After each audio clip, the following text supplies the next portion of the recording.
Olá, pessoal. Boa tarde. Boa tarde a todos. Estamos dando início a mais um dos nossos encontros síncronos temáticos. Vou ler aquelas regrinhas básicas de boa convivência aqui dentro da sala do Zoom. Então, compartilhando aí com vocês as nossas orientações e boas práticas. A gente pede sempre que vocês se identifiquem na sala Zoom com nome e sobrenome.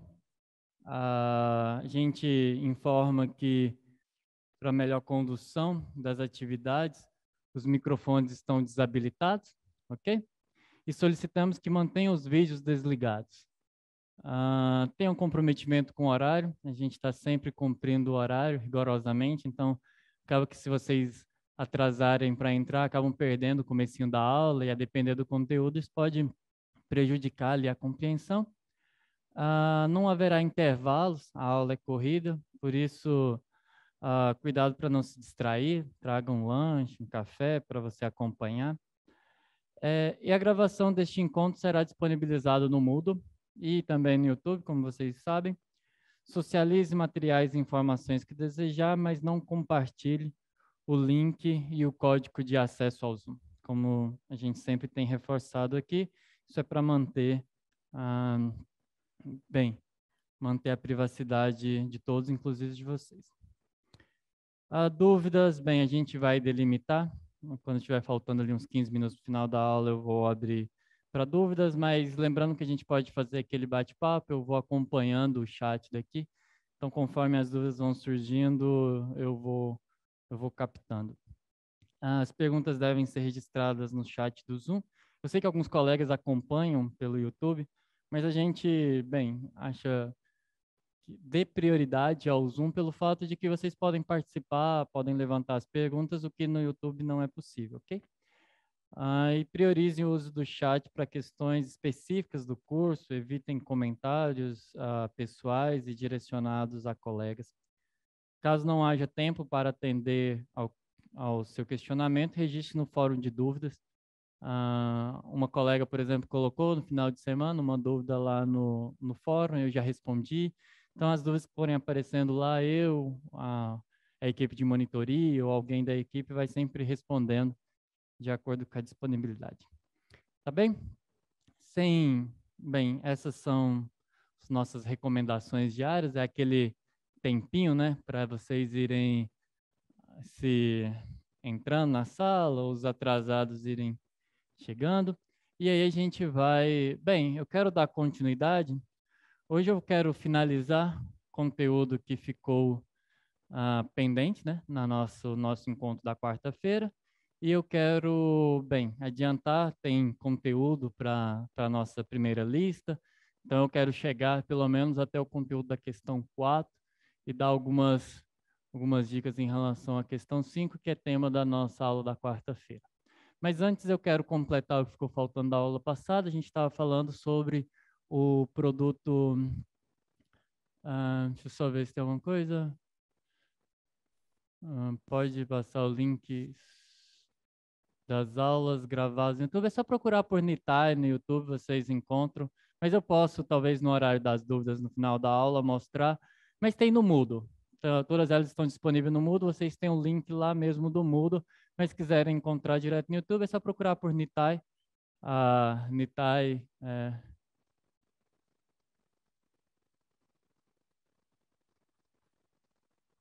No portal do Nitai estão todas as... Tem um quadrado aqui, mas não aparece lá no YouTube. E aí lá vocês têm todas as aulas, vocês têm as aulas de cálculo 2, e se você precisar de uma revisãozinha de cálculo 1, também você vai encontrar lá. Então é só procurar dessa forma, é bem direto, até porque é bem visualizado, então é fácil de encontrar. Bem, continuando, tem alguma outra coisa? Alguém já tinha respondido a mesma coisa que eu disse, né? Agora que eu reparei, né, de baixo, olhei só a pergunta, não vi que alguém já tinha respondido. Então vamos terminar de falar sobre produto vetorial.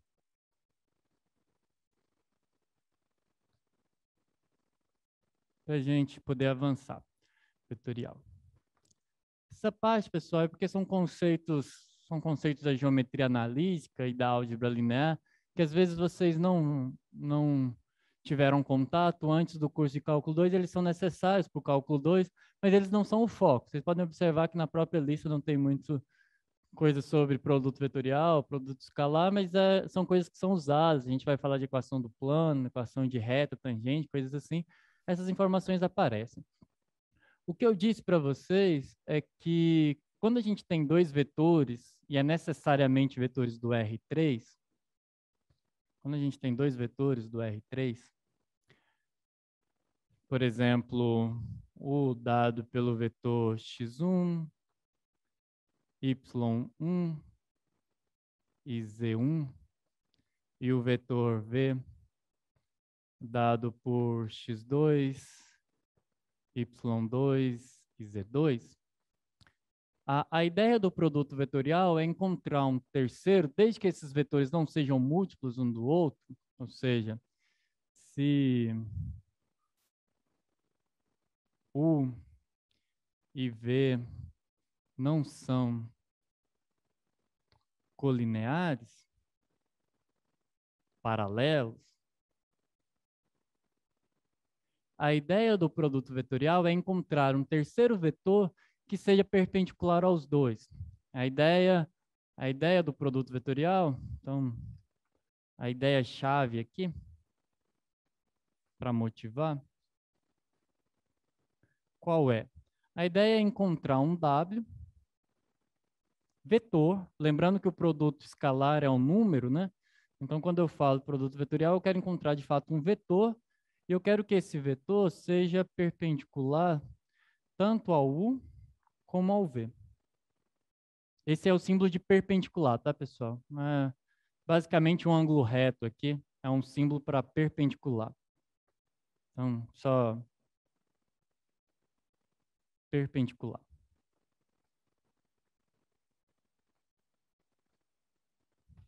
Bem, o que a gente sabe do produto escalar é que quando eu tenho vetores que são perpendiculares, o produto interno entre eles dá zero, né? Quando você faz o produto interno, isso vem do fato de que o módulo do produto interno é o módulo dos vetores vezes o cosseno de θ. E aí, como o cosseno de 90 graus é zero, você tem que isso é zero. É uma das formas de você verificar isso. Tem outras também, mas uma das características de vetores que são perpendiculares, como vocês viram na monitoria, é que quando você faz o produto escalar de vetores que são perpendiculares, dá zero. Por que que isso é uma característica só do R3? Isso é uma característica só do R3, entre outros motivos mais teóricos, mas o motivo mais imediato é que se eu dou dois vetores, observe que operações, elas são sempre relacionadas a pares, né? Por isso que a gente fala de associatividade, porque a associatividade é que permite você fazer operações com vários. Quando você está somando, sei lá, 10 elementos diferentes, você tem uma soma com 10 fatores, o que realmente você está fazendo é soma 2 a 2 e usando associatividade. Então, operações elas são sempre entre um par indo num elemento. Por isso que, quando a gente está pensando em um cara que é perpendicular, se eu estivesse no R2 e eu dou dois vetores não colineares, no R2 não tem ninguém que é perpendicular a esse. Se eu estou no R4, bem, existem duas direções perpendiculares, né? Como eu disse, no R4, uma representação do R4 são quatro retas que são perpendiculares entre si, então você não sabe nem sequer onde colocar. Não que no caso de R3 exista um único vetor que é perpendicular, mas existe uma única direção que é perpendicular, e isso é que é o importante.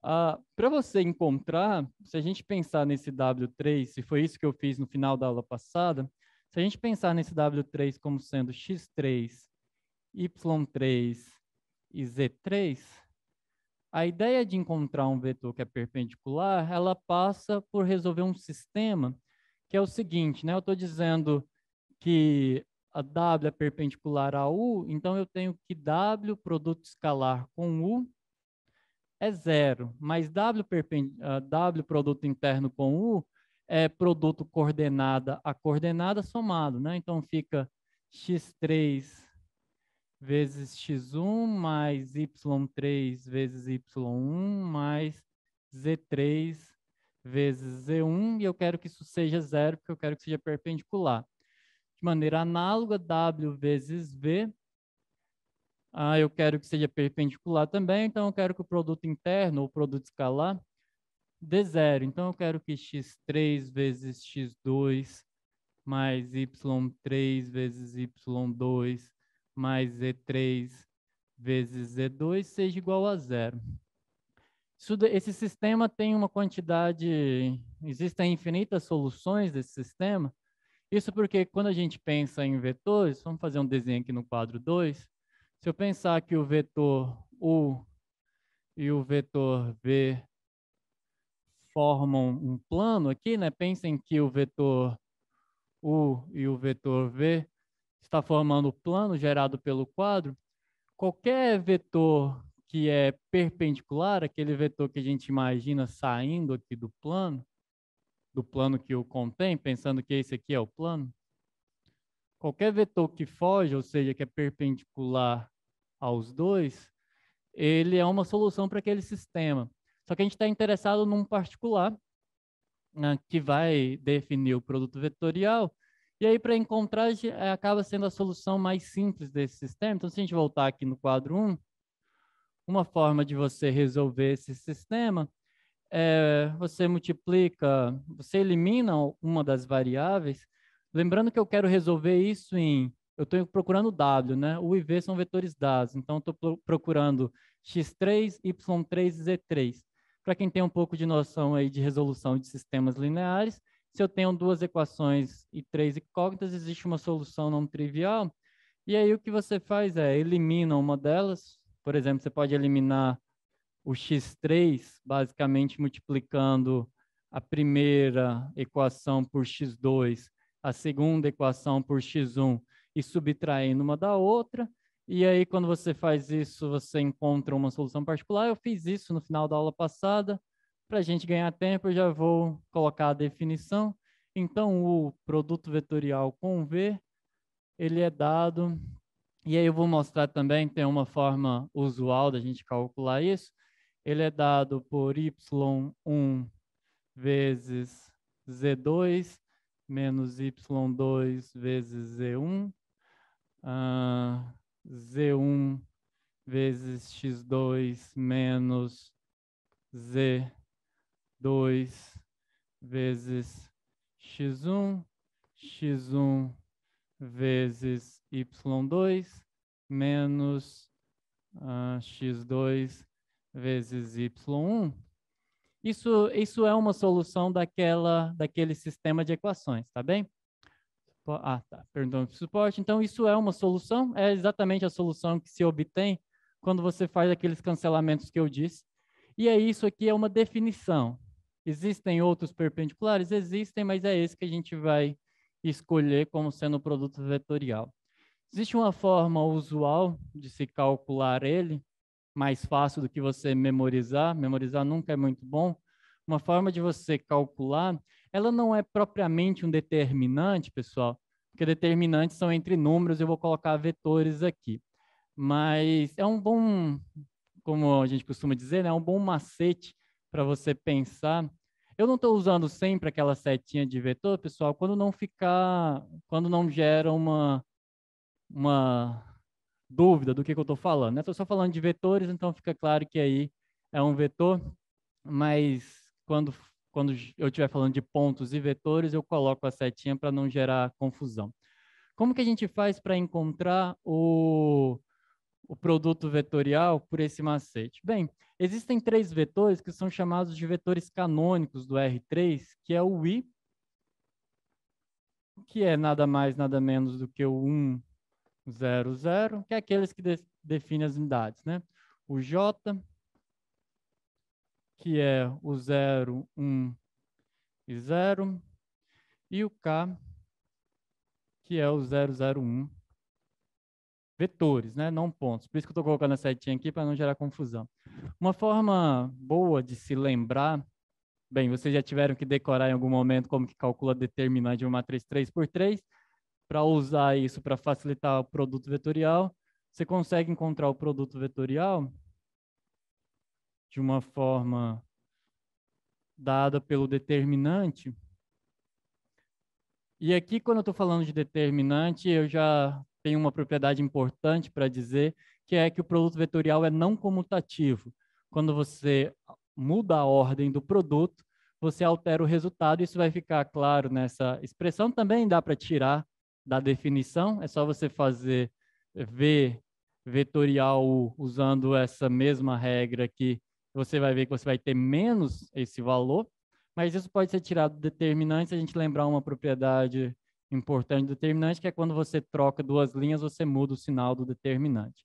Ele é o determinante da matriz formada pelas... Na primeira linha eu coloco I, J e K.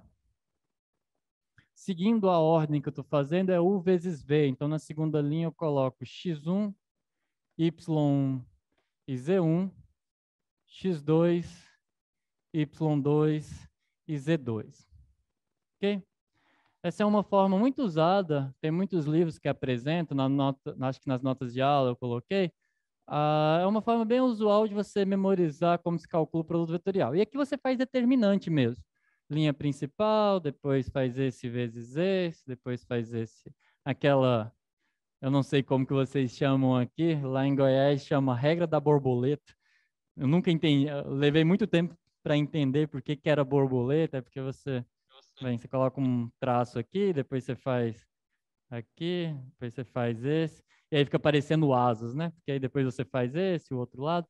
Bem, mas eu imagino que determinante de uma matriz 3x3, todos vocês conhecem.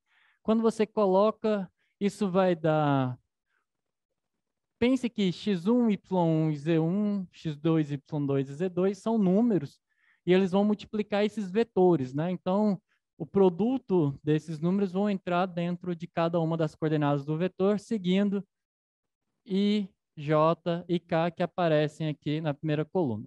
E aí, daqui você já consegue tirar que, lembrando propriedade de determinante, quando você troca duas linhas, você inverte o sinal, ou usando essa definição que a gente colocou aqui em cima, uma propriedade muito importante do produto vetorial é que quando você faz o vetorial V, isso é igual a menos V vetorial U.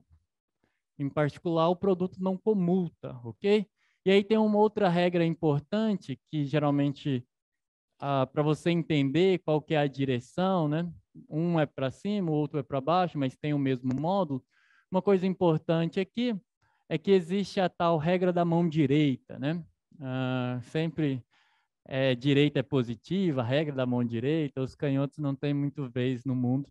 Mas o que que diz, né, a regra da mão direita? Significa que se você coloca os vetores num plano, o vetor U e o vetor V, e você quer determinar, bem, você sabe qual que é a direção do vetor produto vetorial, mas você quer saber o sentido, né? A direção é a única direção que é perpendicular ao plano, existe no R3, e por isso que só vale no R3. No R3 existe uma única direção perpendicular a um plano. Por outro lado, o sentido vale a regra da mão direita. Você olha, de acordo com o que o produto está aparecendo, é U vetorial V. Então, você pensa o seguinte, você vai fazer o primeiro vetor, que é o U, e colocar em direção ao vetor V, e o dedão vai apontar o sentido do vetor produto vetorial. Então, se é U vetorial V, você faz U vetorial V, a direção do vetor U vetorial V é essa. A direção não, né? O sentido, perdão. Bem, se você, usando a mesma regra, se você faz V vetorial U, o que que acontece? Isso é só uma forma de memorizar também, pessoal. Isso é mais um macete. Todas essas coisas dá para tirar da definição deles, mas são formas um pouco rápidas de você avaliar esse tipo de coisa. Quando você faz V vetorial U, o que acontece? Pela regra da mão direita, você coloca os dedos na direção, vou fazer do lado de cá para ficar mais fácil. Você coloca os dedos na direção do vetor V e faz ele ir sobre o vetor U. Então fica B vetorial U. Então, isso aponta para dentro do quadro, ok? E aí o sentido seria o sentido oposto àquele, é o vetor que está lá dentro, né? Colocar assim, não tá muito seguindo a ordem não, mas o desenho não ficou muito bom também para representar. Então, esse aqui seria o V vetorial U. Tá bem? Tem a regra da mão esquerda. A regra da mão esquerda é menos a regra da mão direita, né? Dá para fazer também. É só você aplicar o oposto. Bem, é mais conhecido como regra da mão direita. Se alguém chegar do nada e tiver o professor falando, eu estou usando a regra da mão esquerda, vai falar assim, meu Deus, a pessoa tá muito esquerdista. Aí eu vou deixar a regra da mão direita mesmo. Mas sim, a regra da mão esquerda é você fazer o oposto, né? Você inverte a regra da mão direita. Ok. E aí tem uma aplicação muito importante do produto vetorial que é para calcular a área de paralelogramas, que eu quero fazer porque da área do paralelograma a gente consegue tirar ainda o volume de um paralelepípedo. Então eu quero fazer isso. A gente vai usar muito pouco, mas são coisas importantes e às vezes, a depender do curso, vocês não vão ter contato com esses produtos em outras disciplinas, então eu quero fazer. A motivação vem de calcular a norma do produto. Professor, o senhor escolheu U vetorial V para realizar o produto vetorial, mas e se eu escolher V vetorial U de primeira? Invertendo. Isso, muda o sinal. Se você começa com V vetorial U, o que acontece? As coordenadas estão definidas lá, né? O que ia acontecer? O meu U, só respondendo, o meu U é x1, y1 e z1. E o meu V era x2, y2 e z2. Pode não parecer, quando eu fui lá no quadro 2, mas eu coloquei porque eu já, de certa forma, memorizei como que acontece. Cada um tem a sua forma de memorizar isso, mas quando eu disse que o U, vou escrever os dois para vocês entenderem. Quando eu disse que o U vetorial V dava Z1 vezes X2, Z1 vezes, não, desculpa, Y1 vezes Z2 menos Y2 vezes Z1, aí fica Z1 vezes X2 menos Z2 vezes X1, e aí por fim o X1 vezes os Y2 menos o x2 vezes o y1, quando eu descrevi dessa forma, eu já estava usando mentalmente, fazendo a definição, que era u vezes v. Então, o x1 vem primeiro, por isso que até a forma de escrever é nessa ordem. Observem que na primeira coordenada não aparece x, na segunda coordenada não aparece y e na terceira coordenada não aparece z. Como que bem, no começo eu fazia a conta, né? Como que eu memorizei depois de muito, é porque se você começa de U para V, se você está fazendo nesse sentido, é sempre a primeira, você começa com a coordenada que você está no X, né? Então você vai para o Y, começa com Y1. Aí você sabe que não vai ter X, então você vai para o Z2. Aí você inverte depois. Isso é a minha forma de memorizar, pessoal. Cada um tem um jeito. O jeito que a maioria das pessoas fazem, volta aqui no quadro 2, por favor. O jeito que a maioria das pessoas fazem é desse jeito aqui. Você calcula assim. Observe que dá certo, né? Eu estou fazendo y1 vezes z2. Esse é o positivo. E aí, qual que vai ficar negativo? O negativo é quando você faz y2 vezes z1 vezes o i. Essa é a forma que a maioria dos professores, alunos decoram, e foi assim que eu decorei no começo.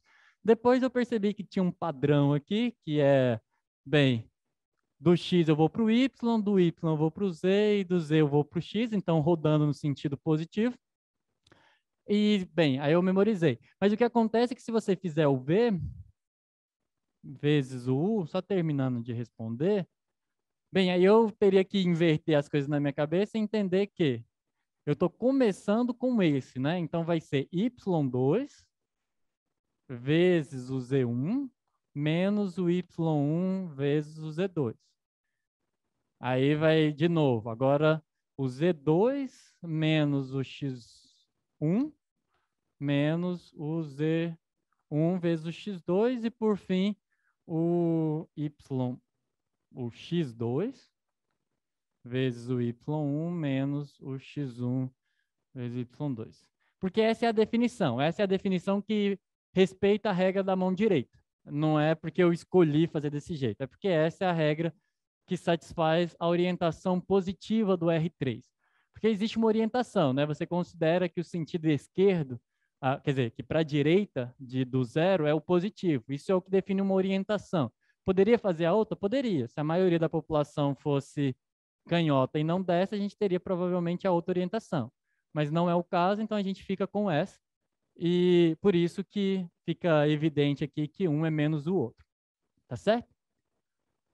Deixa eu só ver. Isso, acho que já respondi, né? Ok. E aí uma importante aplicação que eu estava falando é para encontrar, vou fazer aqui no quadro 2, é para encontrar, bem, acho que todo mundo, se eu não coloquei nas notas, está no livro. Eu uso pouco essa daqui, mas funciona bem. Então, se é U vetorial V, segunda no caso, né? Segunda linha, primeiro U e a última linha é o V, seguindo a ordem. Se você quer fazer V vetorial U, seria x2, y2, z2, x1, y1, z1. E aí você vê que é uma propriedade determinante que se você troca duas linhas, você inverte o sinal dele. Tá certo? E aí uma importante aplicação é para encontrar área de paralelogramo. O que acontece? Se você tem um vetor U e um vetor V, a gente vai verificar que o produto, bem, aqui tem um ângulo θ formado por eles, a gente pode verificar que o produto vetorial, ele calcula essa área. Bem, como que faz isso? Dá uma conta bem grande nas notas lá dos professores, eu abri essa conta.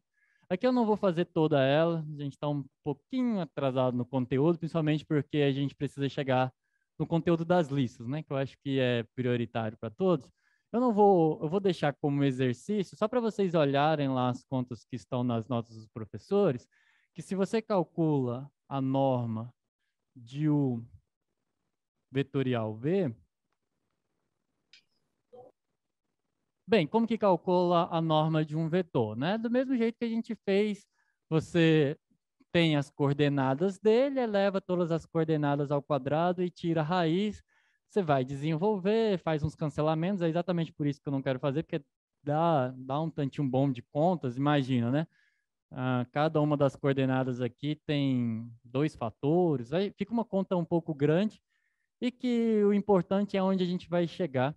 Para aqueles que querem ver a conta, está lá nas nossos professores, a gente vai chegar que isso é a norma do U vezes a norma do V vezes o seno do θ. Não confundam com o produto escalar, porque lá é cosseno. Aqui dá seno de θ, onde θ é o ângulo formado pelos dois. E isso é bem interessante, porque o que acontece? Quando você calcula esse cara, a norma do vetor V, vezes o seno, olhando aqui para o paralelograma, o que você está calculando, de fato, é o cateto oposto daquele triângulo ali, concordam? Eu estou fazendo a projeção aqui perpendicular, e o que acontece? Módulo de V é a minha hipotenusa, ok? Sendo o módulo de V a minha hipotenusa, quando eu faço hipotenusa vezes o seno do ângulo, eu tenho um cateto oposto. Mas esse cateto oposto coincide com a altura do meu paralelogramo, ok? Então, mas se você pega a altura do paralelogramo e multiplica pelo tamanho da base, que nada mais é do que o módulo do vetor U, você está calculando a área formada, a área desse paralelogramo aqui. Essa área delimitada aqui. Isso é uma importante aplicação que aparece às vezes em outros conteúdos também. Então, se aparecer lá, dados vetores U e V, calcule a área formada pelo paralelogramo entre eles, é assim. E aí fica bem claro também, pessoal, o que acontece quando você tem U e V colineares, né? O que acontece se o V está sobre a mesma reta do U, seja na direção, no sentido do U, seja no sentido oposto? O que aconteceria é que o seno seria seno de 0 ou de 180 graus, que é igual a zero. Existe alguma padronização com relação à notação do módulo? Tem professores que usam uma barra, já o Jean usa duas, faz diferença? Não, pessoal. Módulo, norma, isso é invariante. Por que eu estou usando as duas barras? Porque nas notas dos professores estão as duas barras. Então é só para não ficar. Mas não faz diferença. Não faz. Isso foi uma pergunta também que surgiu em outra aula. Quando você fala em módulo e norma, o módulo de um vetor, a norma de um vetor, para efeitos práticos, aqui aonde a gente está, isso é indiferente. Existe algum nível teórico onde você vai chamar de módulo um valor absoluto sobre um corpo e você vai chamar de norma uma função que tem as mesmas propriedades que a norma de vetores tem aqui. Mas isso é um nível bem mais abstrato, tá bem? Para a gente não faz diferença. Se você escrever duas barras ou uma barra, eu vou entender da mesma forma, que é o tamanho daquele vetor. Isso é para o cálculo 2 é totalmente irrelevante, e para eu falar qual é a diferença, a gente tem que aprofundar muito numa teoria que não cabe aqui. Então, para a gente é a mesma coisa. Ok? Então, dito isso, essa é a área do paralelogramo. Para verificar isso, é basicamente calcular os quadrados que aparecem aqui nessa norma.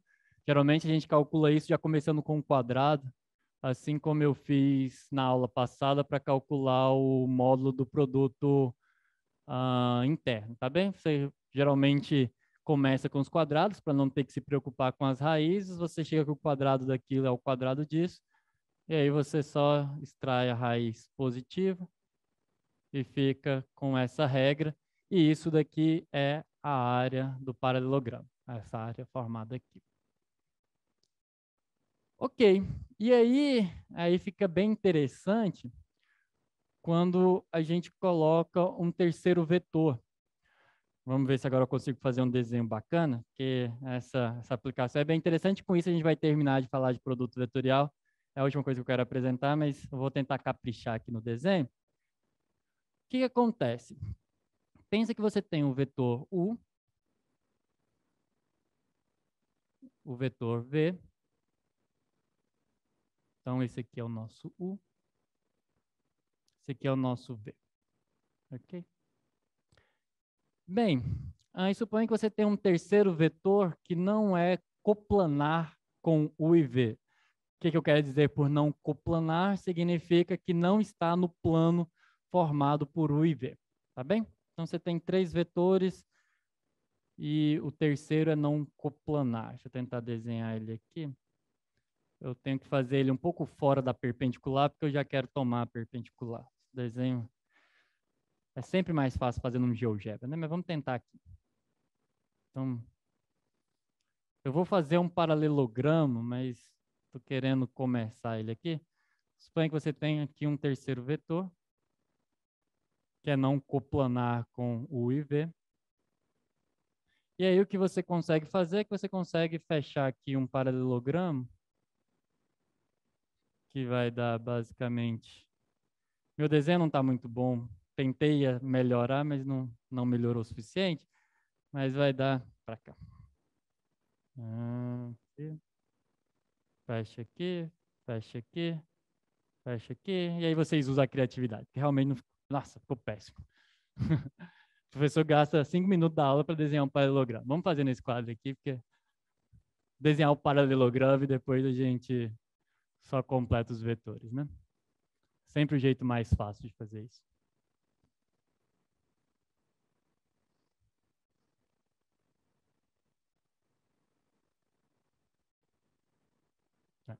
Aqui. Tá, agora sim a gente tem um paralelogramo, só fechar ele lá atrás. Tá, agora a gente pega esse vetor aqui, esse, e esse terceiro vetor que eu disse que é não coplanar com os dois primeiros. Então, é o meu U, o meu V, e, por fim, o meu W aqui. Bem, suponha que agora eu quero o volume desse paralelepípedo, né? Ele, bem, tem os lados paralelos e eu quero o volume. Pelo menos eu já conheço a área, né? Vocês lembram como que é calculado o volume de um paralelepípedo que não é com ângulos retos? Porque quando é ângulos retos é a área da base vezes a altura. Observe que eu fiz todo esse esforço para desenhar ele torto exatamente para dizer para vocês que ele não é um paralelepípedo que seja reto. Ele não é aqueles bloquinhos que tem na rua. Ele é torto mesmo. O que acontece? Bem, eu sei calcular a área da base que vem do produto vetorial. E eu conheço um cara que é perpendicular ao plano. Eu sei determinar a direção perpendicular aqui, só que para isso eu tenho que arrastar um pouquinho o W para cá. Eu conheço o vetor que é perpendicular ao plano, que é o meu vetor, o produto vetorial com V. Aqui não vai fazer muita diferença, porque eu vou tomar módulo no final, mas essa tá respeitando a regra da mão direita, né? Mas não seria tão relevante isso, porque eu vou tomar módulo no final. Como que a gente faz para calcular o volume de um paralelepípedo? Bem, eu calculo a área da base, que eu já sei calcular, e multiplico pela altura. Exatamente, é o produto misto. É o que eu vou definir agora, mas primeiro eu vou dizer a justificativa e eu vou definir no final como sendo produto misto. Quando eu faço, se eu quero o volume desse paralelepípedo, eu calculo a área da base, que a gente já sabe que é o módulo do produto vetorial de U e V. E por fim eu tenho que multiplicar pela altura. Mas como que eu faço para encontrar a altura se eu só tenho se o W não é perpendicular? Bem, o que eu posso fazer é projetar o W sobre o vetorial V, que eu conheço, né, sobre essa direção. Porque se eu projetar aqui, a projeção sobre essa reta que é perpendicular me dá a altura do meu paralelepípedo, que é meio tortinho. Então, em outras palavras, para encontrar esse volume, mas o que é, se eu pensar em W, módulo de W, né, que é o importante para a gente. Eu quero o módulo de W, eu quero encontrar qual que é a projeção dele sobre o V, mas isso eu sei que é basicamente W. Aqui tem um ângulo, que eu vou chamar de ângulo θ.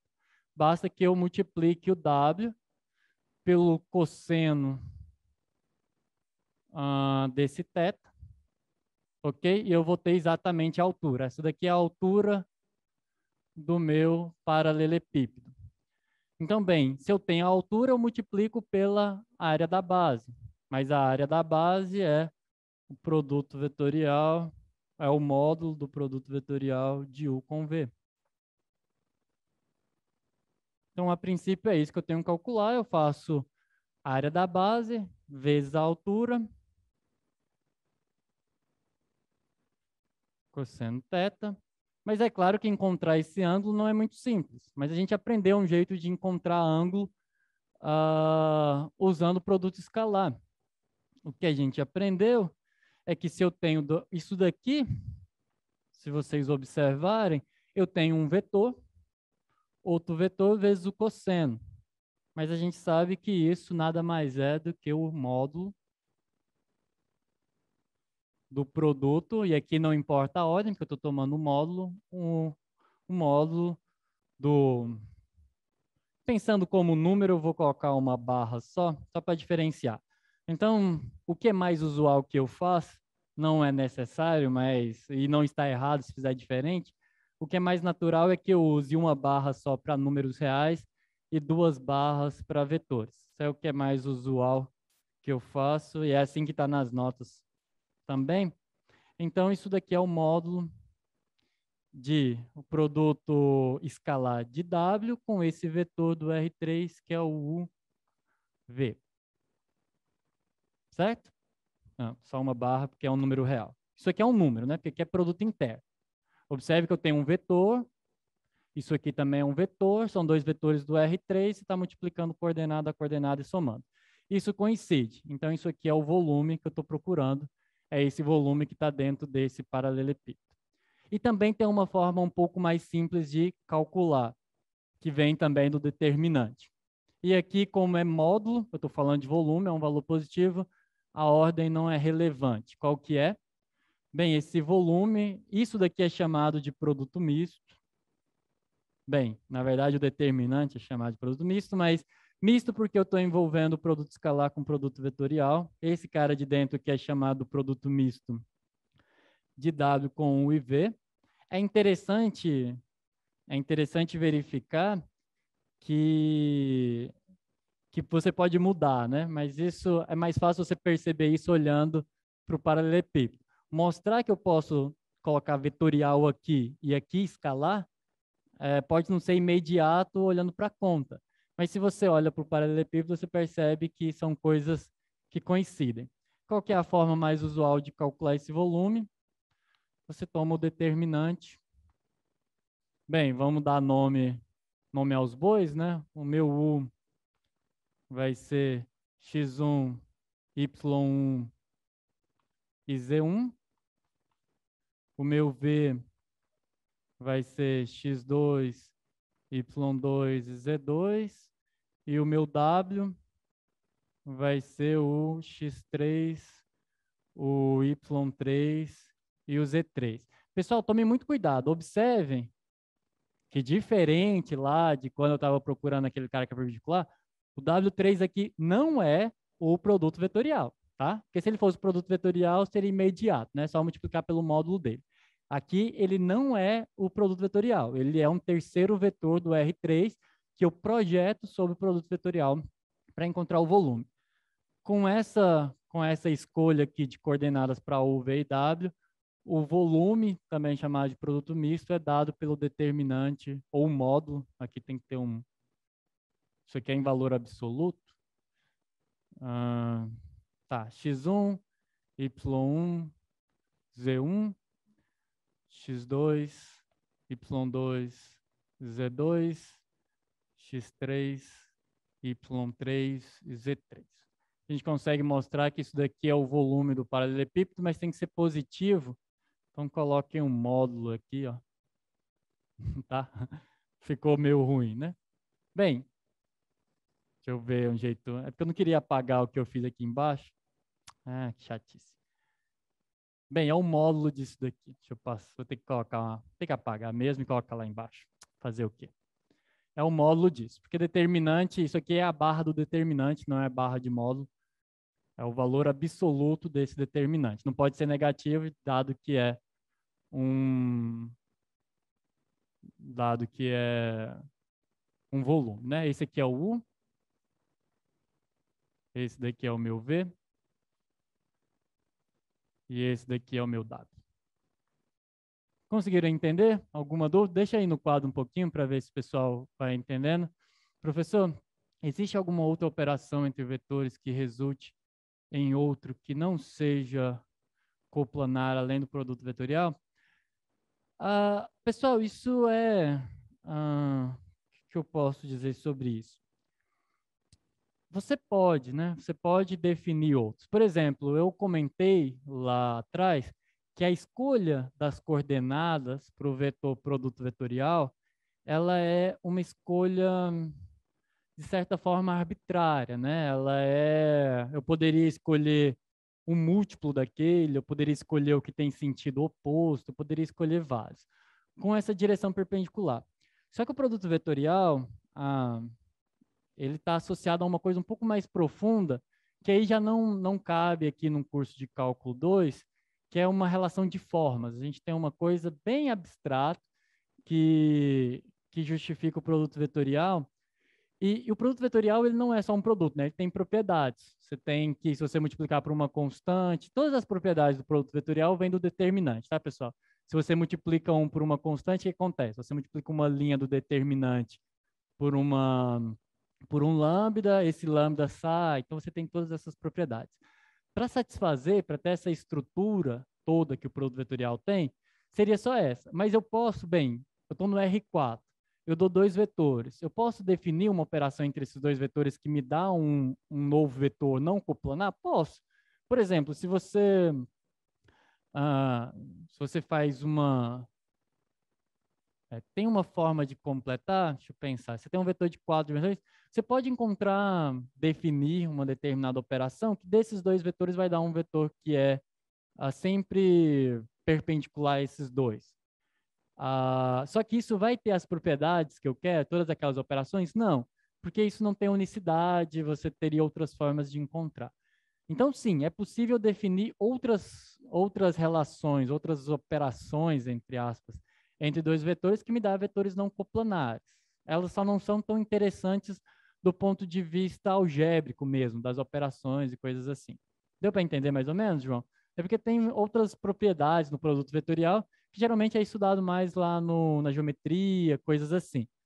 E é aquelas propriedades, para quem conhece todas as propriedades, que aqui não é tão relevante para o curso de cálculo 2, mas todas aquelas propriedades aí elas já são um pouco mais particulares do produto vetorial.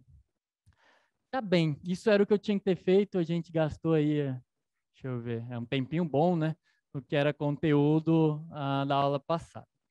Agora, pessoal, eu vou vir aqui para o computador, eu vou começar o que era de fato o nosso conteúdo da aula de hoje.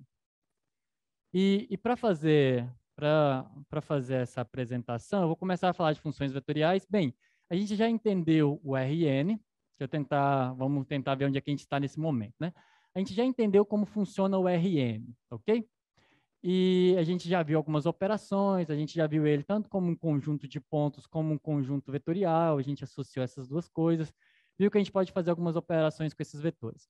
O que eu quero começar a fazer agora é, de fato, cálculo 2. Eu quero começar a falar por funções nesse conjunto, né? Observe que até agora a gente não pôs funções, então eu quero colocar algumas funções nesse conjunto. E aí eu vou apresentar algumas... E aí eu preparei um videozinho para a gente entrar no tema de funções vetoriais, que eu vou transmitir para vocês, ok? Então vamos lá. Olá, pessoal! Neste vídeo, falaremos sobre funções vetoriais.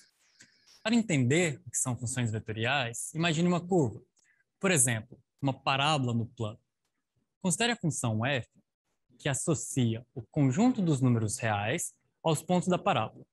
Neste caso, para cada número real t, temos que a imagem de t por f é o ponto do plano, t quadrado.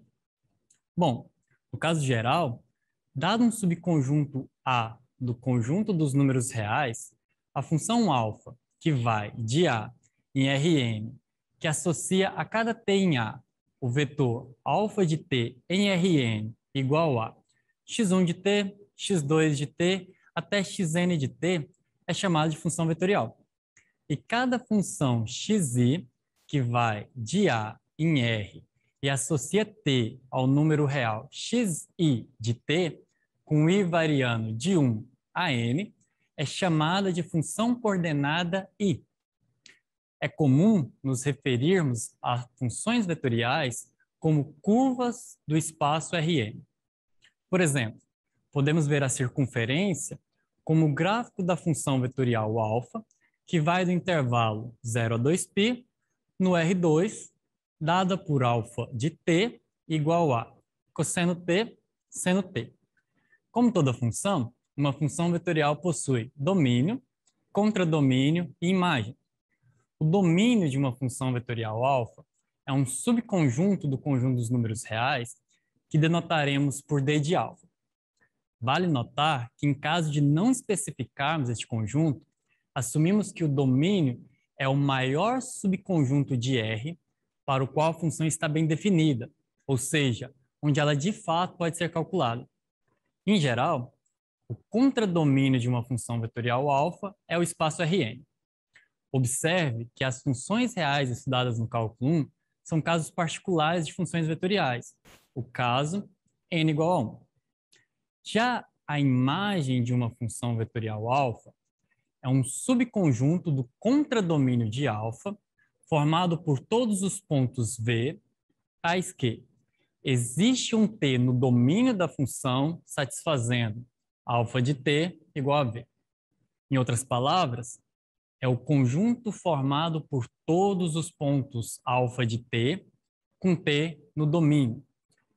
Vamos agora apresentar as principais operações com funções vetoriais. Sejam alfa e beta, funções vetoriais de A em Rn e f uma função de A em R. Definimos as funções. Primeiro, a função soma, definida por alfa mais beta de t é igual a alfa de t mais beta de t. Segundo, a função produto pela função escalar f, definida por f alfa de t é igual a f de t vezes alfa de t. Terceiro, a função produto interno, definida por alfa, produto interno com beta aplicado em t, é igual a alfa aplicado em t, produto interno com beta aplicado em t. E no último caso, no caso n igual a 3, temos a função produto vetorial. Lembramos que o produto vetorial só está definido para n igual a 3. Assim, a função alfa, produto vetorial beta, aplicado em t, é igual a alfa aplicado a t, produto vetorial com beta aplicado a t. Para finalizar, vamos ver alguns exemplos de curvas do R2 e do R3. Nosso primeiro exemplo é a já comentada parábola, que é dada pela função alfa de t igual a t quadrado. O segundo exemplo é a elipse de centro x0, y0, que é dada pela função alfa de θ igual a x0 mais a cosseno θ, y0 mais b seno θ, com a e b reais positivos e θ entre 0 e 2π. Próximo exemplo é a espiral, gerada pela função alfa, que vai do intervalo 0 mais infinito em R2, definida por alfa de t é igual a t cosseno t, t seno t. Por último, um exemplo de curva no R3, a hélice. É a curva gerada pela função alfa de t igual a cosseno t, seno t e t. Bom, esta foi a apresentação das curvas vetoriais. É isso, pessoal. Bons estudos e até a próxima.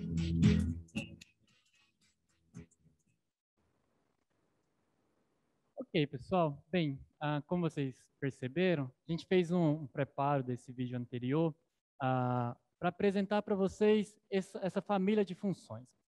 Qual que é o interessante das funções vetoriais e por que que essa parte do curso, essa primeira metade do curso, ela vai um pouco mais rápido? As funções vetoriais, elas generalizam bem as funções reais, porque as funções vetoriais, elas são funções reais nas coordenadas. Observe que o meu domínio continua sendo um subconjunto de R. Como o meu domínio ainda é um subconjunto de R, todas as coisas que a gente aprendeu no cálculo 1, sobre derivação, integrais e coisas desse tipo, se aplica da mesma forma. Por que se aplica da mesma forma? Porque eu posso olhar coordenada a coordenada. Então, é nesse sentido que eu estou apresentando. Bem, eu coloquei no final do vídeo, né, alguns exemplos de curvas.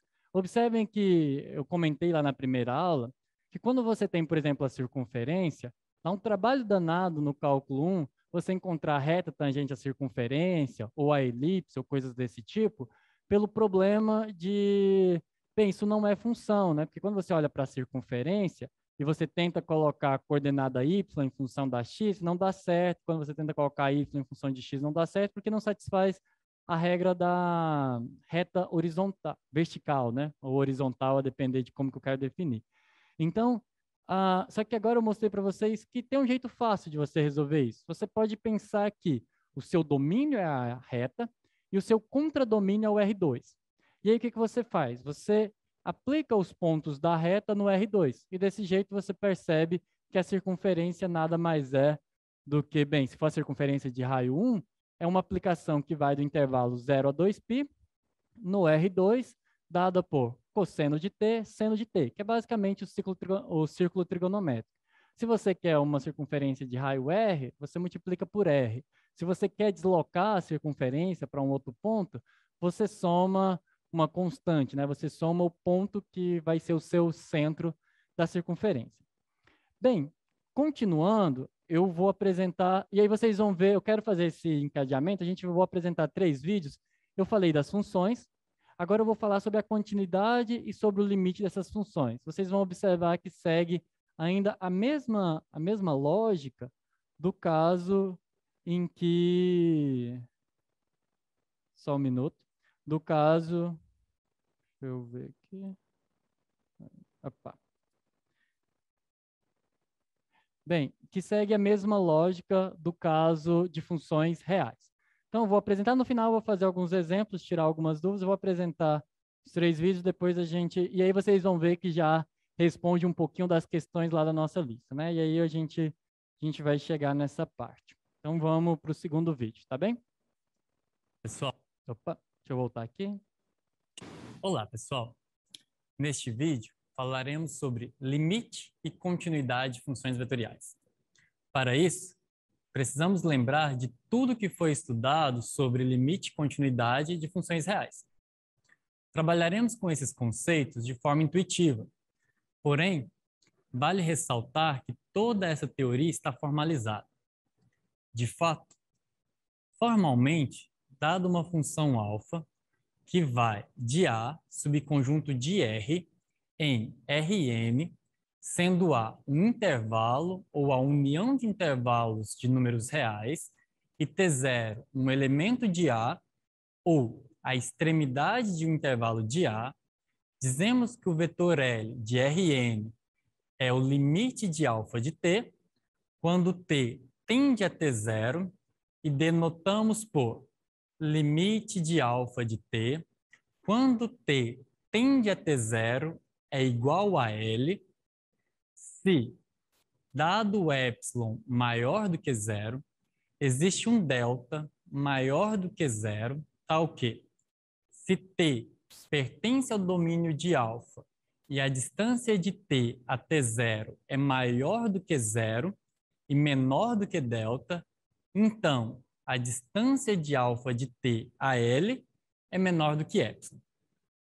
Intuitivamente, isso quer dizer que quanto mais T se aproxima de T0, mais próximo alfa de T fica do ponto L do Rn. Lembramos que, assim como no cálculo 1, o limite é um processo de aproximação, que nunca é igual. A primeira proposição que apresentaremos é muito importante, pois ela nos diz que calcular o limite de funções vetoriais se resume a calcular o limite de funções reais. Mais precisamente, considere alfa uma função de A, subconjunto de R, em Rn, dada por alfa de t é igual a x1 de t, x2 de t, até xn de t. E seja L o vetor L1, L2, até L índice n. Então, o limite de alfa de t quando t tende a T0 é L, se, e somente se, o limite de xi de t quando t tende a T0 é igual a Li para todo i entre 1 e n. Agora, vamos apresentar a definição de continuidade para funções vetoriais, que segue a mesma lógica do caso de funções reais. Dado uma função vetorial alfa, que vai de um subconjunto A de Rn no Rn, e dado um ponto T0 no domínio de alfa, a função alfa é contínua em T0 se o limite de alfa de t quando t tende a T0 for alfa de T0. Bom, intuitivamente, alfa é contínua em T0 se o desenho da curva alfa em uma vizinhança de alfa de T0 não possui saltos. Ou seja, ao desenhar a curva, o lápis não sai do papel, diferente de quando há uma ruptura no traçado. A segunda proposição desse vídeo nos permite novamente passar o problema para as funções coordenadas. Assim, temos que uma função vetorial alfa é contínua em T0 se, e somente se todas as suas funções coordenadas são contínuas em T0. Desta forma, todas as funções contínuas que aprendemos no cálculo 1, quando são coordenadas de uma função vetorial, geram funções vetoriais contínuas. Reciprocamente, para verificar se uma função vetorial é contínua, basta verificar se suas funções coordenadas são contínuas. Bom, esta foi a apresentação sobre limite e continuidade de funções vetoriais. É isso, pessoal. Bons estudos e até a próxima. Aqui, pessoal, eu vou apresentar aqui no quadro alguns detalhes. E aí eu quis apresentar os dois primeiros antes de eu entrar nesse exemplo, porque aí a gente já aproveita e fala da continuidade, do limite das funções vetoriais.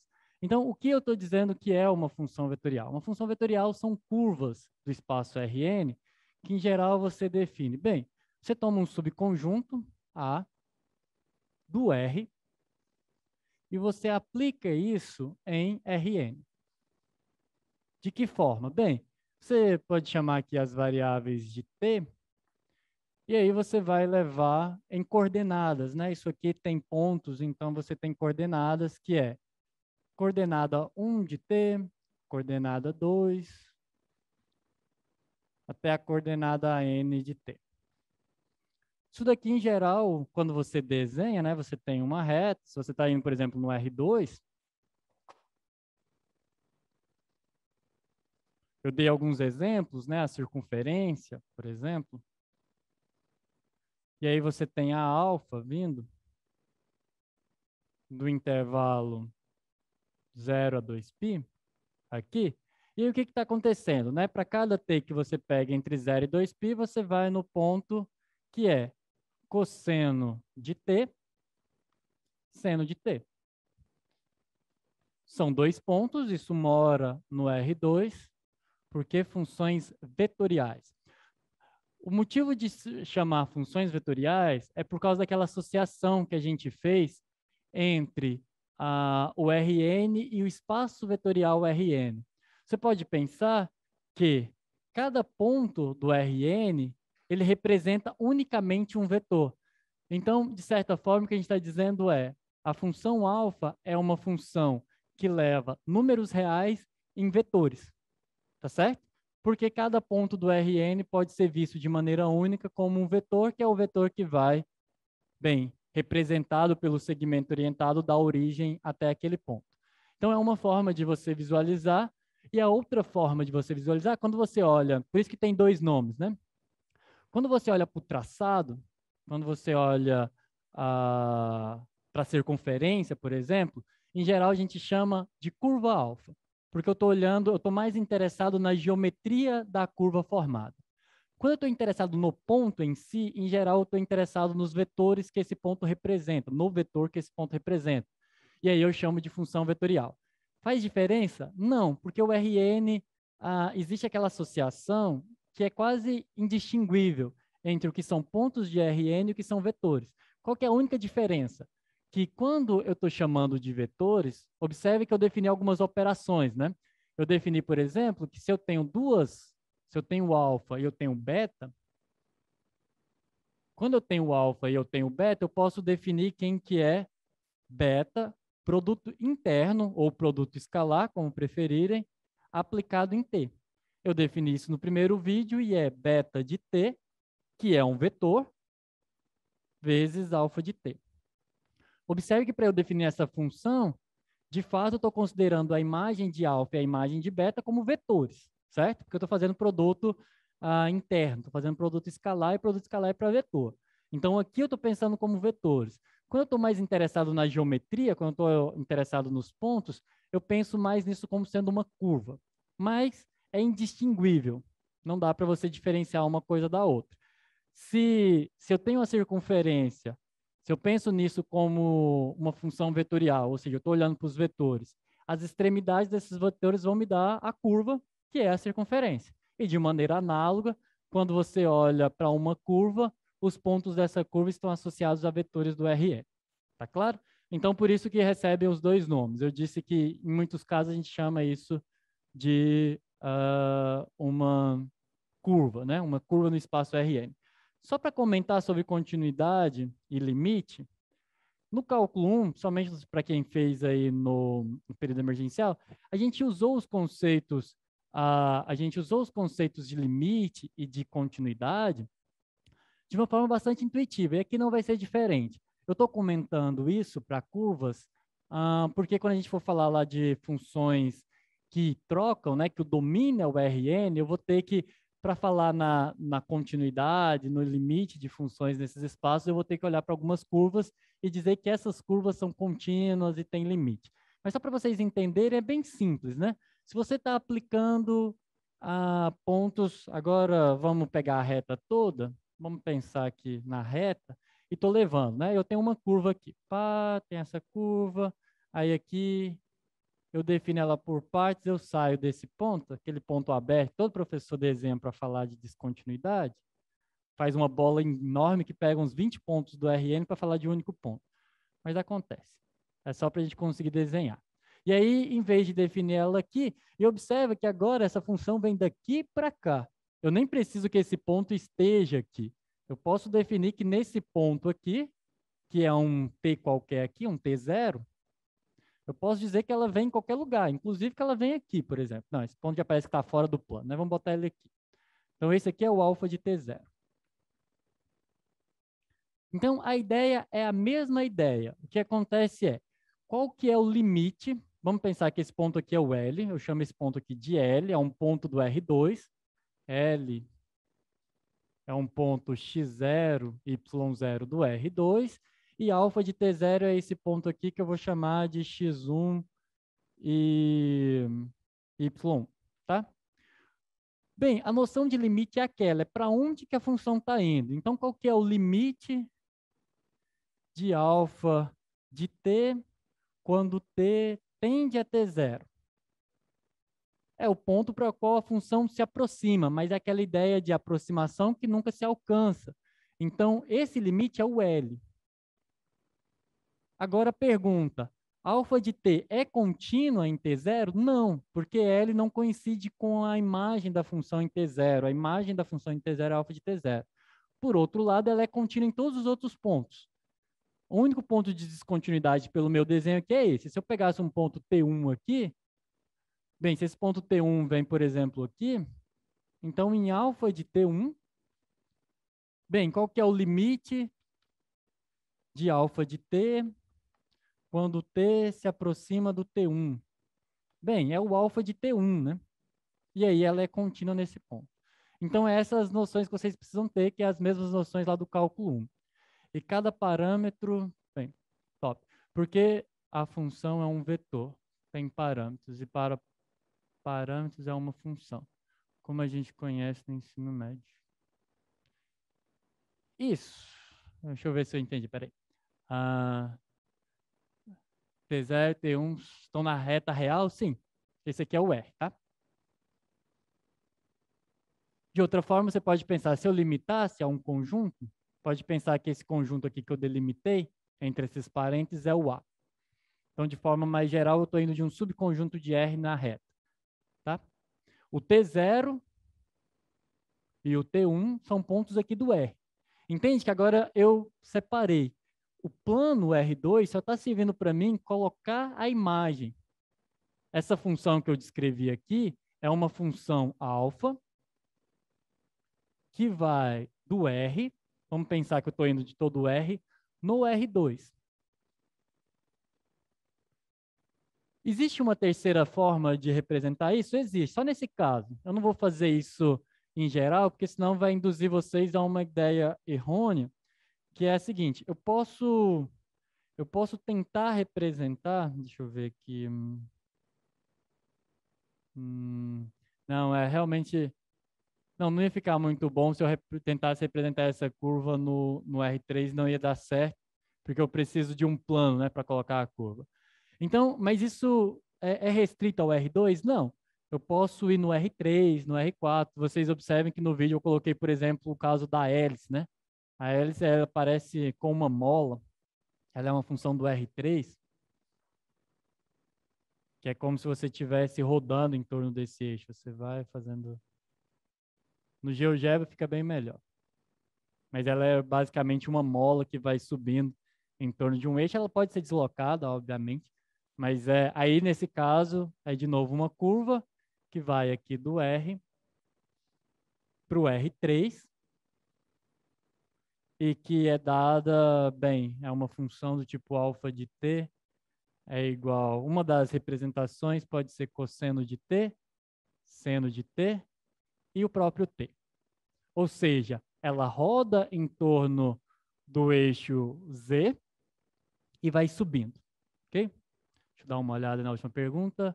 Como seria o gráfico dessa função vetorial? Aí depende, né? Depende de como que ela é dada em cada uma das coordenadas. Para essas funções clássicas, como cosseno, seno de t e t, fica dessa forma. Você pode pegar funções muito variadas, assim. Uma sugestão que eu faço, a gente tem tempo. Sugestão que eu faço, eu vou colocar aqui no GeoGebra, só para vocês darem uma olhada. É um jeito bom de vocês testarem esse tipo de função e entender elas do ponto de vista gráfico. Só um minutinho aqui para eu abrir o GeoGebra. Vou mostrar para vocês um pouquinho disso, de como que funciona. Bem, pode compartilhar aí, ver se está dando para... Pera, deixa eu... Saiu o compartilhamento?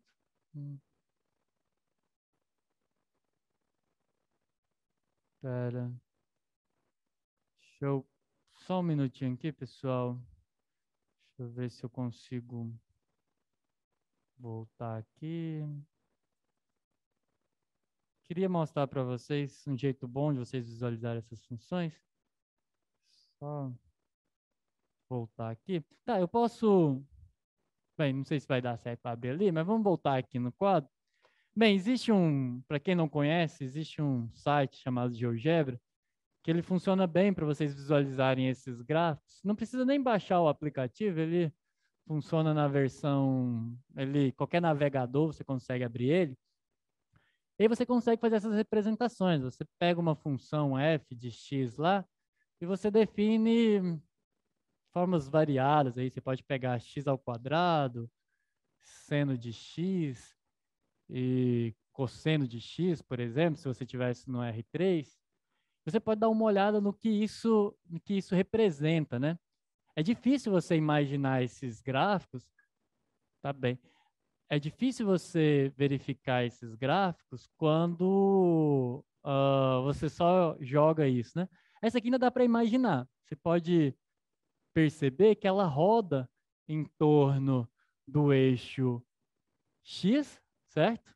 Porque em torno do eixo x ela fica só seno e cosseno e ela vai crescendo. Essa daqui vai ser muito parecida com a hélice, só que ela vai crescer um pouco mais rápido do que o caso onde eu coloco só o x.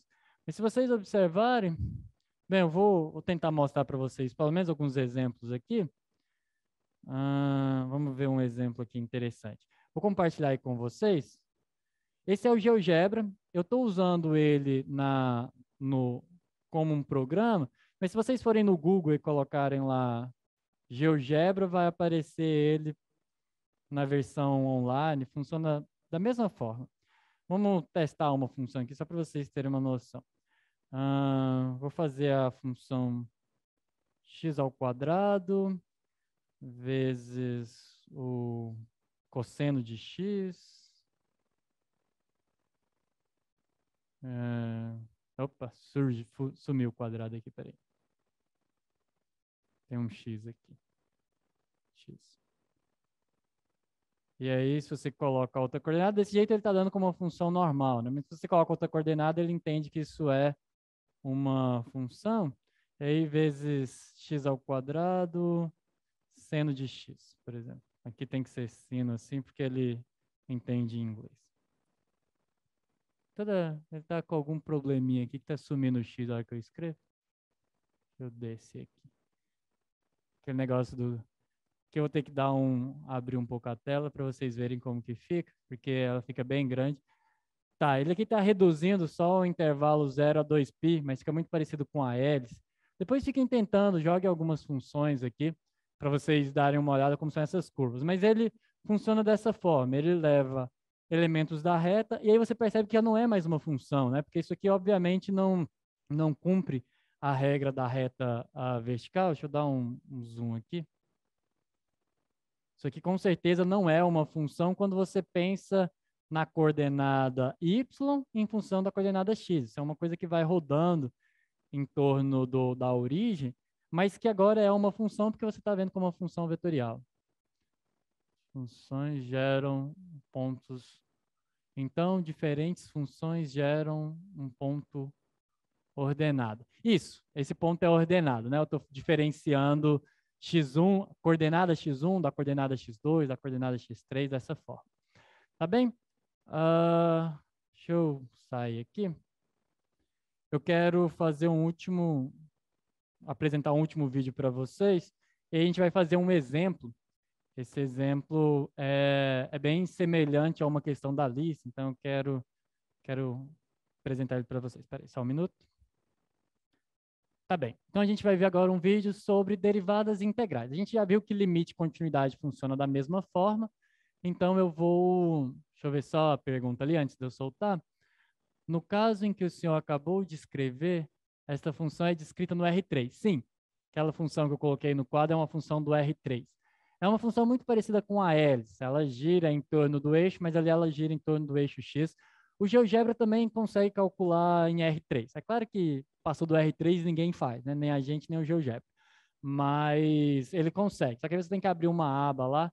Depois eu vou mostrar para vocês um exemplo. Aquele próprio que eu fiz no vídeo foi construído no GeoGebra. Depois eu vou mostrar para vocês alguns exemplos no R3.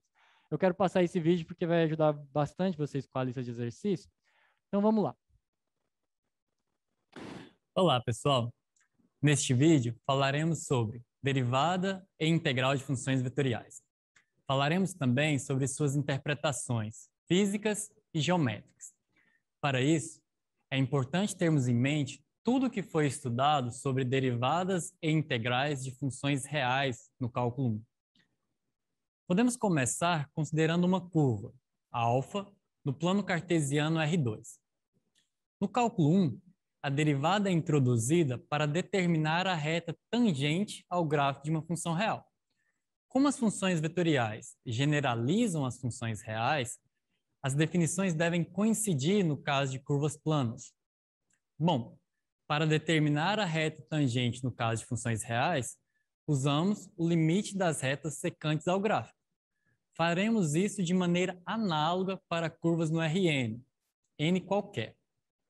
Sendo assim, dado uma função vetorial alfa que vai de um subconjunto A de R no Rn e dado um ponto T0 pertencente ao domínio de alfa, a derivada de alfa em T0 é definida pelo limite.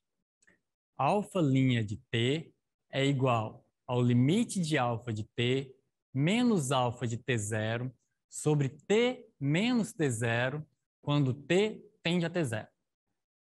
Quando esse limite existe, ele é chamado de derivada da função ou da curva alfa em T0. Dizemos ainda que alfa é derivável ou diferenciável em T0. Note que, como o limite de uma função vetorial é calculado coordenada a coordenada, temos que uma função vetorial é derivável se, e somente se, suas funções coordenadas são deriváveis. E neste caso, alfa' é igual x1' de t, x2' de t, até xn' de t. Ou seja, a derivada de x1 calculada em t, de x2 calculada em t, e assim sucessivamente. Observe que aqui a derivada em T0 é um vetor do Rn. Agora podemos falar das regras de derivação. Em primeiro lugar, temos que destacar que, como a derivada de uma função vetorial é determinada pelas derivadas das suas funções coordenadas, então todas as regras de derivação para funções reais podem ser usadas para derivar as funções coordenadas. Além disso, também temos algumas regras de derivação próprias para as funções vetoriais. Então, para falar dessas regras, considere alfa e beta, funções vetoriais de A em Rn, e f uma função de A em R. Propriedade 1.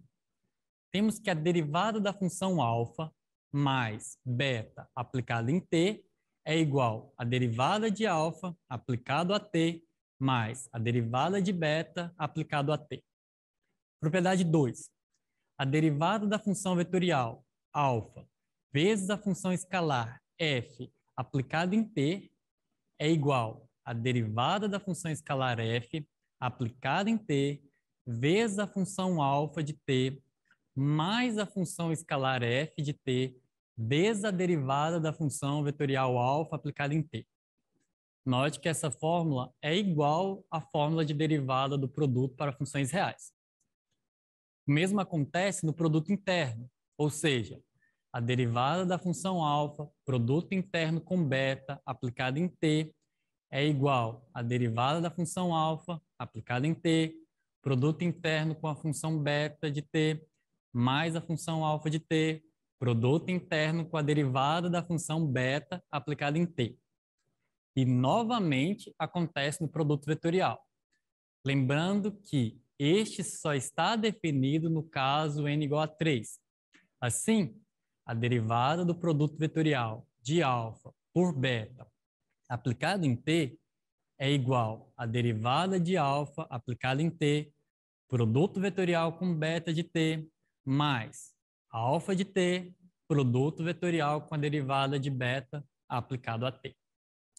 Sabendo a definição e as propriedades da derivada de uma curva, podemos, assim como no caso de funções reais, definir a reta tangente à curva.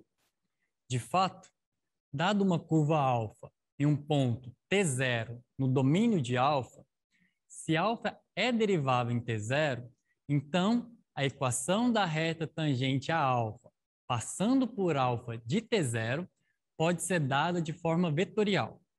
E sua equação é dada por P igual a alfa de t0 mais lambda vezes alfa' de t0, com lambda real. Aqui, P é um ponto do Rn, que pertence à reta tangente. Vamos agora falar da integral de funções vetoriais. Podemos definir uma integral para funções vetoriais seguindo a mesma ideia de generalizar as definições do cálculo 1, nas funções coordenadas da função vetorial alfa. Assim, a integral definida de uma função vetorial é dada pelo vetor formado pelas integrais definidas das funções coordenadas, quando essas forem integráveis. E a integral indefinida é dada pelo vetor gerado pelas integrais indefinidas das funções coordenadas mais um vetor de constantes. Todas as regras de integração podem ser usadas para integrar as funções coordenadas de uma função vetorial. Bom, esta foi a apresentação sobre derivadas e integrais de funções vetoriais. É isso, pessoal. Bons estudos. Então, vamos continuar. Bem, isso ajuda bastante, né? Tem uma questão, e aí eu quero fazer um exemplo com vocês. Tem uma questão dando uma curva, pedindo para encontrar a reta tangente e também as interações. Uma coisa que eu quero chamar a atenção de vocês é o tanto que é interessante esse processo de generalização, né? O processo de generalização, como você está generalizando uma coisa que já é que quando você restringe ao caso n igual a 1, você cai no cálculo 1, as regras de produto têm que coincidir. Então, você observa que, seja a derivada do produto interno, seja a derivada do produto vetorial, ou seja o produto por uma função escalar, você tem aquela regra do produto, derivada do primeiro vezes o segundo, mais o segundo vezes derivada do segundo vezes o terceiro, vezes o primeiro. Esses vídeos que estão sendo mostrados estão disponíveis em algum lugar ou só quando postarem essa aula aqui? A princípio, só quando postarem essa aula aqui. Em algum momento, esses vídeos também vão estar disponíveis nesse formatozinho curtinho para você fazer essa revisão, mas a princípio vai vir junto com a aula. Em algum momento, vocês vão ter acesso aos vídeos até para ter revisão, né? A gente vai liberar isso em outro momento. Eu só estou com dúvida naquela questãozinha sobre derivadas de funções vetoriais. Eu queria pegar só aquele pedaço, vai estar disponível a posteriori. Tá bem, mas eu quero fazer um exemplo com vocês e, bem, chamar aí a atenção para essa regra do produto, que é interessante. Vamos pegar uma função aqui. Vamos começar com um caso simples, que a gente deriva rapidão.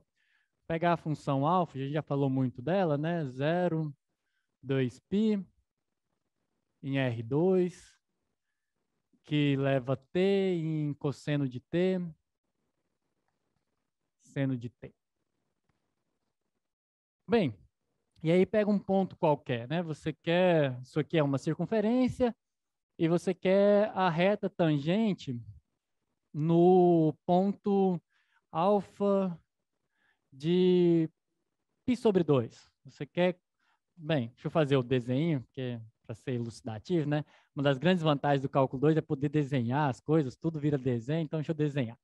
Então tem a reta, tem a circunferência, essa circunferência está centrada na origem, aí você está levando o intervalo 0 a 2π aqui nos pontos, né? Então um ponto tzinho aqui é levado no ponto aqui, que é cosseno de t, seno de t.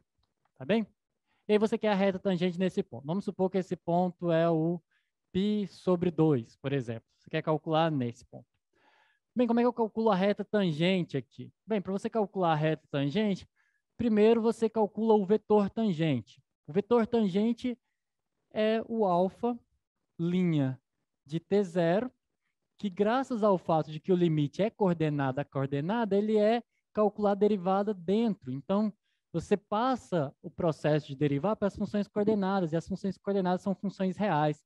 Então, funciona muito bem comparado com o que a gente já fazia no cálculo 1.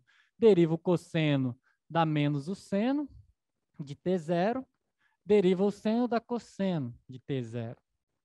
Aplica no ponto, o meu ponto é o π/2, então a derivada nesse ponto é bem menos seno de π/2. Esse ponto não está aqui, né? Esse ponto, obviamente, está aqui, senão não vai ficar aparecendo.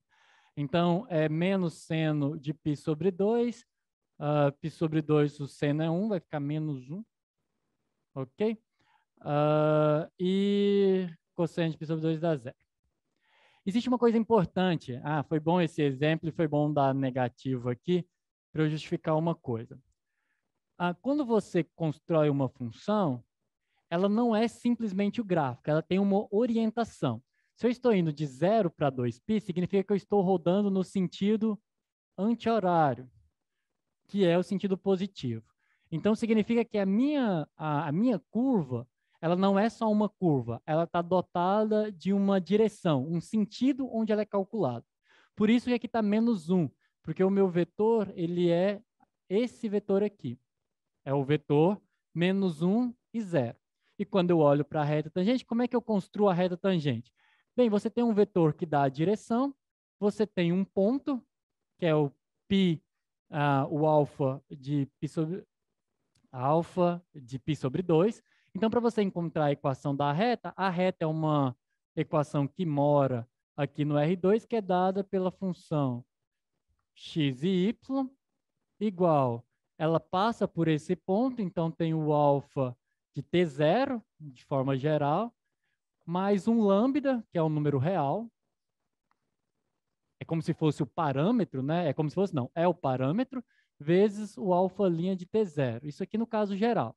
No nosso caso, isso fica x e y igual, x e y igual.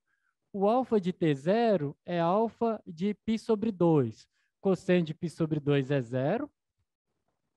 Seno de π/2 é 1. Então, é esse ponto mais lambda vezes a derivada, que vai dar menos 1 e 0. Você pode escrever essa equação nesse formato, já vou responder a pergunta. Você pode escrever a equação nesse formato, ou você pode escrever a equação no formato. Bem, quem que é a primeira coordenada? A coordenada é x é dado por 0 menos lambda, e o y é dado por 1 fixo. Então, essa é a reta. As coordenadas é como se fosse x em função de lambda, y em função de lambda. Vamos responder umas perguntas. Espera, deixa eu ver. Esses vídeos já respondi. Não entendi quando utiliza o t e o t0. Vou explicar. O menos 1 não seria do lado esquerdo da circunferência. Menos 1 não seria... Pessoal, observa que menos 1 é na coordenada x, né? Esse é o vetor. Aí, observe que eu estou deslocando ele, né? Quem que é menos 1 e 0? Menos 1 e 0 é esse cara aqui. Acho que é isso que você está querendo dizer, eu entendi. O menos 1 e 0, bem, eu coloquei todos os pontos do R2 sempre com a origem no zero. Esse vetor, ele é esse cara aqui. Está correto. Esse aqui é o menos 1 e 0.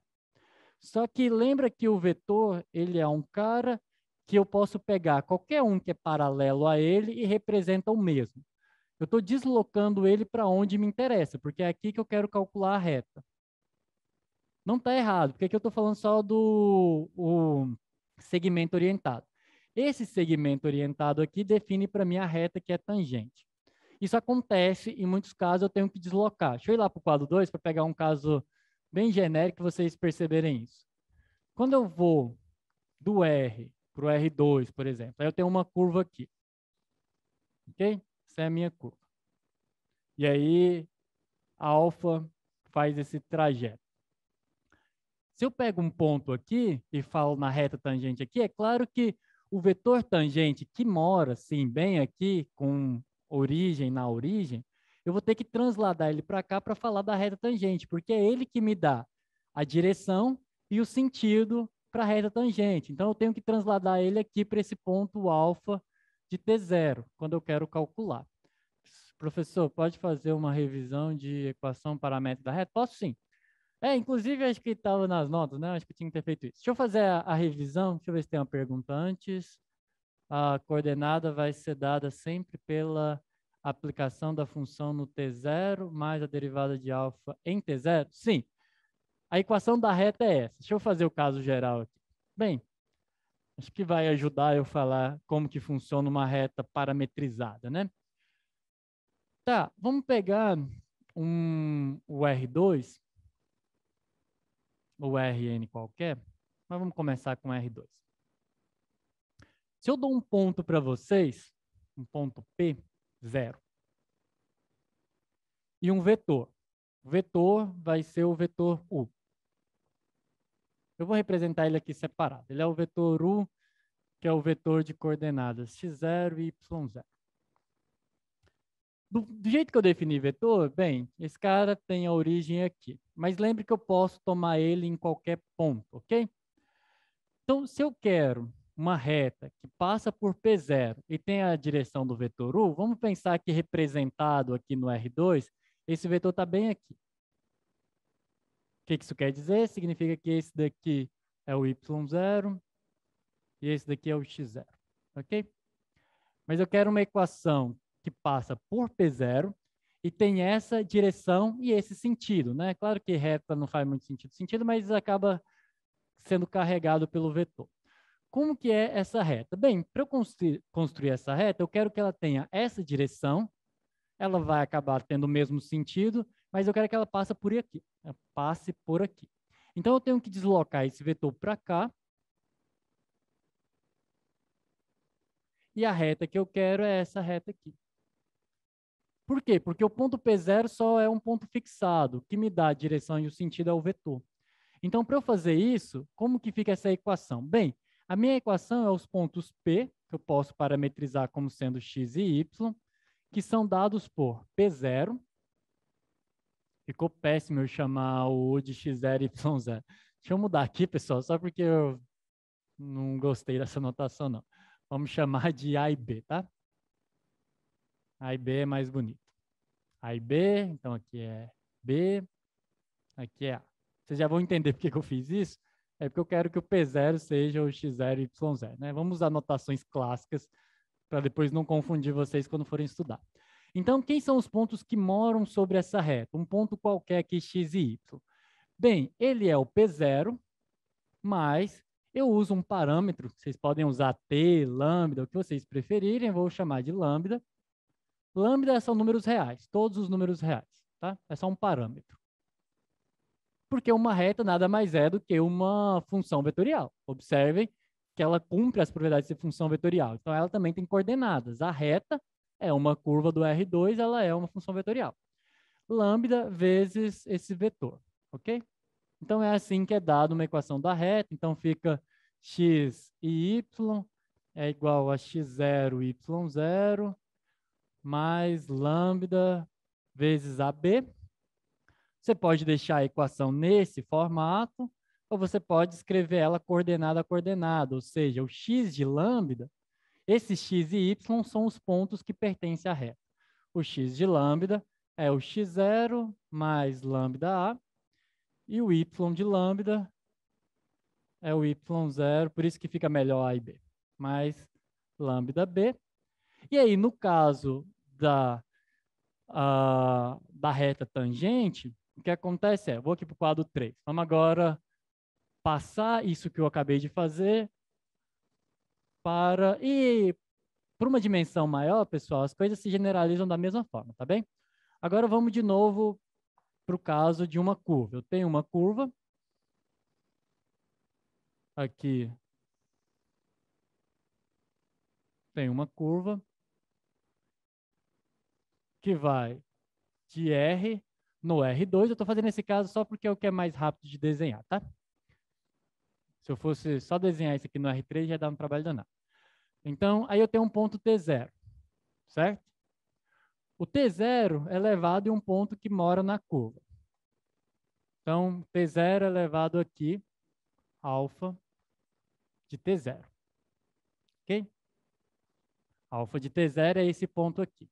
Porque toda essa curva, mudar ela de cor só para dar um destaque, toda essa curva é como se fosse a imagem, é como se fosse não, né? É a imagem dos pontos por essa aplicação alfa aqui, tá certo? Então eu tenho esse ponto. Se nesse ponto eu quero a reta tangente, o que eu tenho que fazer? Bem, eu sei como que é a reta tangente. Eu preciso do ponto, o P0 da equação da reta já é o alfa de T0, então o ponto por qual ela passa eu já sei. O que eu preciso é da direção dela. E qual que é a direção dela? A direção dela é a direção tangente.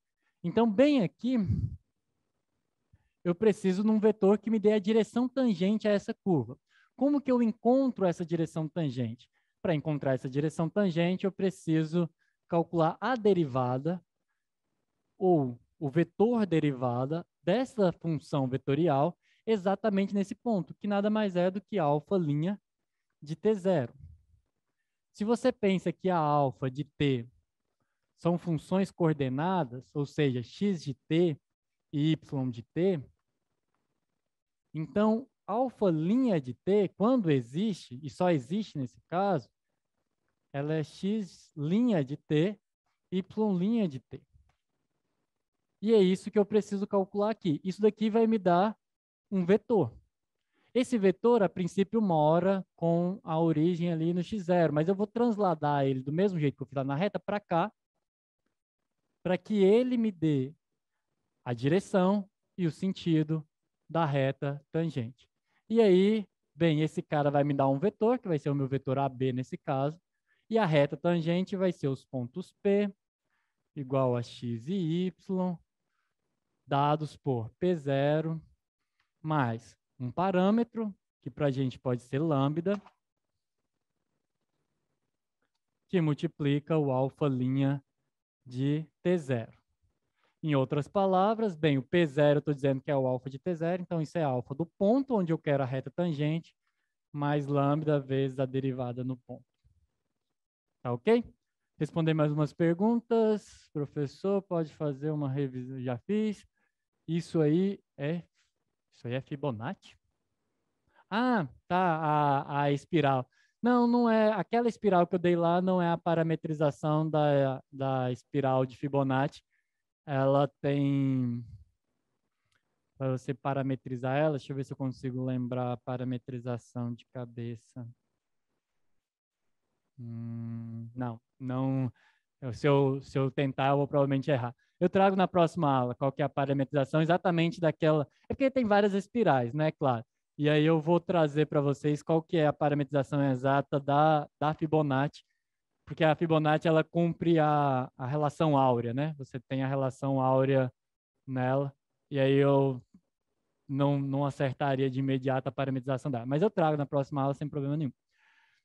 Bem, então é assim que calcula. E outra coisa que a gente pode fazer, que também é questãozinha lá da lista de vocês, é como que eu integro, né?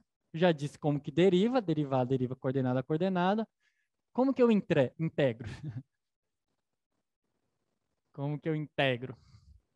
Bem, se você tem uma função alfa de t, dada por x1 de t, x2 de t, assim sucessivamente até xn de t, integrar essa função é integrar as coordenadas. Então, a integral de alfa de t dt, a integral indefinida é a integral indefinida de cada uma das coordenadas.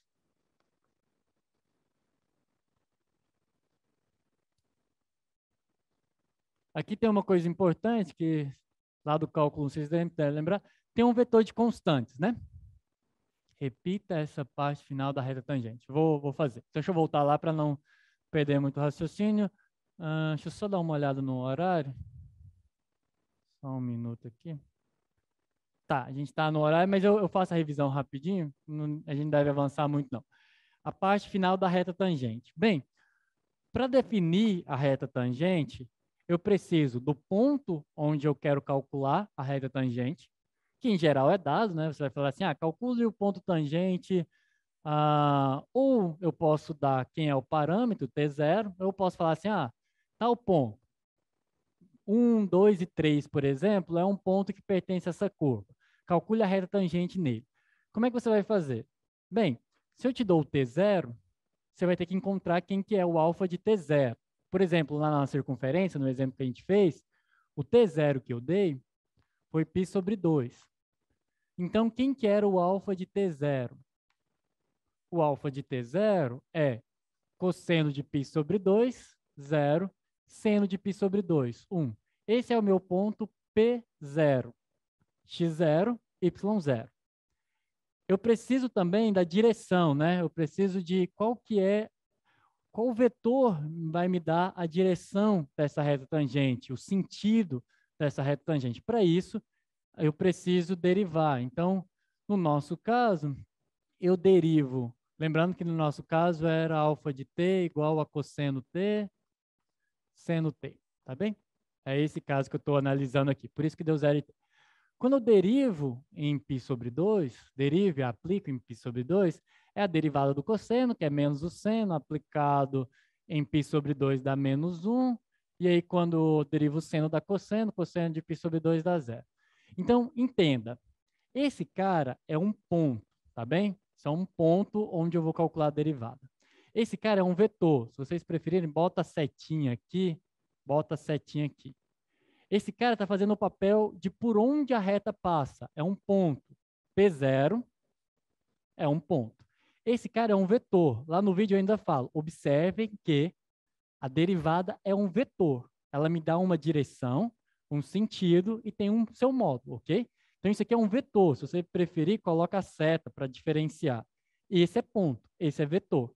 Então, quando eu multiplico um vetor, na verdade, o que eu estou fazendo é calculando todos os pontos que estão aqui. Então, a reta tangente é o ponto por onde ela passa, mais um parâmetro. Esse lambda aqui é um número real. É um parâmetro, que pode ser lambda, pode ser t, a letra que você preferir, beta, gama, só não pode ser alfa, porque alfa já é a curva, né?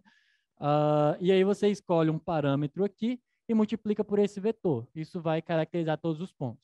Você pode deixar nesse formato, ou você pode abrir coordenada a coordenada. Ficou claro, Dionísio? Conseguiu entender?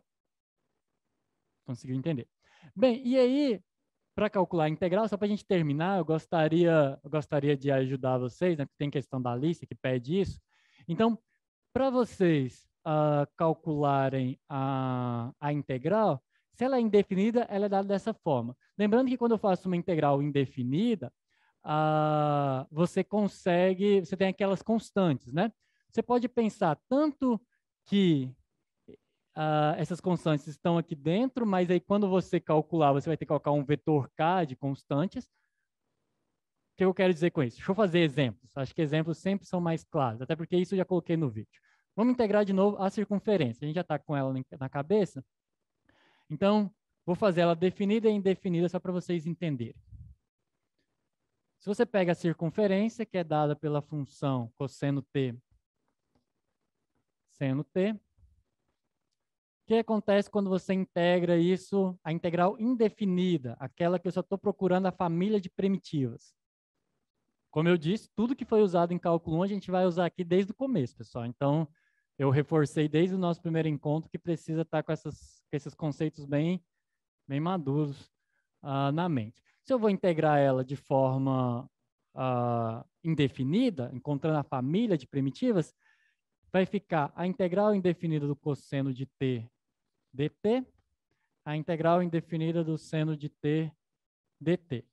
Por isso que quando eu coloco nessa notação, eu não coloco as constantes, porque as constantes estão embutidas na integral. Mas quando eu calculo, bem, qual que é a integral do cosseno?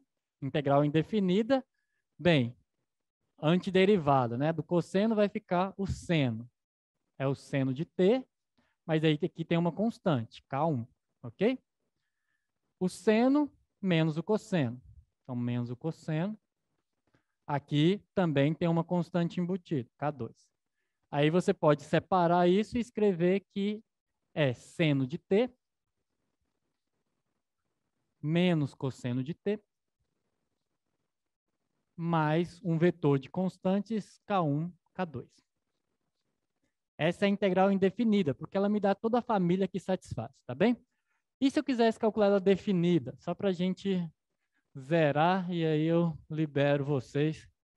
Já vão chegar resolvendo uma questão da lista assim no rapidão. Se você quer calcular ela definida, vou colocar num lugar aqui que eu sei calcular, colocar de 0 a π sobre 2, que sempre dá certo. Então, alfa de t, agora ela é uma integral definida, ela não vai me dar funções, vai me dar um número, né? Um par ordenado. Um número não, um ponto do R2, que pode ser interpretado como um vetor. Bem, se eu quero agora ela definida, vai ficar a integral de 0 a π sobre 2, lembrando que uma integral definida, ela é um número, né? Cada uma delas, quando eu estou olhando de R em R.